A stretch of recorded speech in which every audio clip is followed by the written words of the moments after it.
ठीक है, अली गौहर बलोच साहब, आप लोगों के पास ऐसा क्या फार्मूला है कि जब से आप गवर्नमेंट में आए हैं सारी अच्छी खबरें आपको ही मिल रही हैं, आपके केसेस ख़त्म हो रहे हैं, आपके जो बाहर लोग थे वो वापस आ रहे हैं, जो यहाँ थे वो केसेस ख़त्म होने के बाद बाहर जा रहे हैं, तो ऐसा क्या फार्मूला है आपके पास? और क्या आप समझते हैं कि ये पॉलिटिकल विक्टिमाइजेशन थी?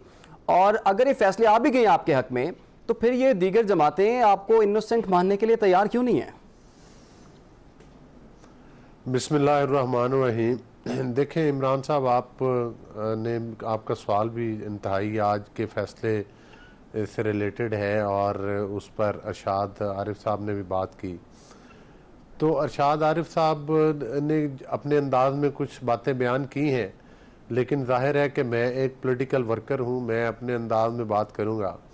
बात यह है कि ये तो चीज़ किसी से ढकी छुपी हुई नहीं है कि ये जो इलेक्शन 2018 का हुआ था वो एक मतलब है कि एक वोट चुराए गए थे और आपको पता है आरटीएस सिस्टम के ज़रिए जो है वो इलेक्शन इमरान अहमद न्याजी साहब को जितवाया गया था।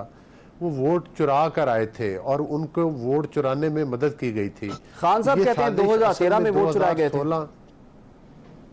मेरी गुजारिश सुन लेना, 2016 से ये साजिश शुरू हुई और फिर उसके बाद आपको पता है कि यहाँ पर जो केसेस बनाए गए, अरशाद साहब कह रहे थे कि ये पहले के बने हुए हैं बेनज़ीर साहिबा के टाइम में।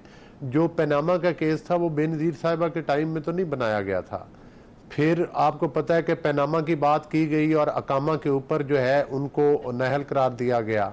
और जो आपने जिक्र किया कि जो जज साहब थे अरशद मलिक साहब, उनकी जो वीडियोज़ आई फैसला सुनाने के बाद वो भी पूरी पाकिस्तानी कौम ने सुनी।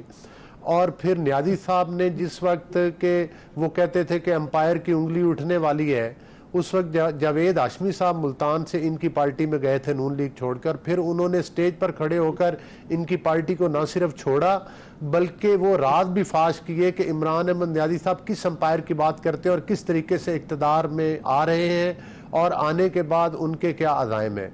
ये तमाम झूठे मुकदमात जो थे वो इमरान अहमद न्याजी साहब ने बनाए, जिसमें मनी लॉन्ड्रिंग का ख़ास तौर पर केस है। और शहजाद अकबर साहब, ये वो शहजाद अकबर साहब हैं जो करोड़ों रुपए के पेपर जो हैं इलेक्ट्रॉनिक मीडिया के ऊपर लहराया करते थे, लेकिन जब अदालतों में रेफरेंस जाते थे तो खोदा पहाड़ निकला चूहा। अदालतों में उनके पास ना कोई सबूत होता था और ना कोई बात। हाँ, अलबत्ता ये वही शहजाद अकबर साहब हैं जिन्होंने के ब्रॉडशीट केस में अरबों रुपए के किक बैक्स डिमांड की और वो भी पूरी ना सिर्फ पाकिस्तानी कौम ने देखा बल्कि बैनुल अक़वामी दुनिया ने भी देखा। फिर उसके साथ साथ आपके इल्म में है कि जो एक बाहर से पैसा जो कि पाकिस्तान का पैसा था वो जनाब एक काबीना की नाजायज गैर कानूनी और गैर आईनी तरीके से मंजूरी, जो कि उस वक्त भी इमरान खान साहब ने एक लिफाफा काबीना को हाथ लहरा के दिखाया था कि आप इसकी अप्रूवल दे दें।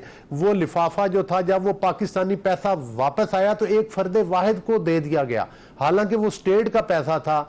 असल करप्शन, असल एनआरओ से जो मुस्तफीद हुए वो इमरान न्याजी साहब खुद हुए।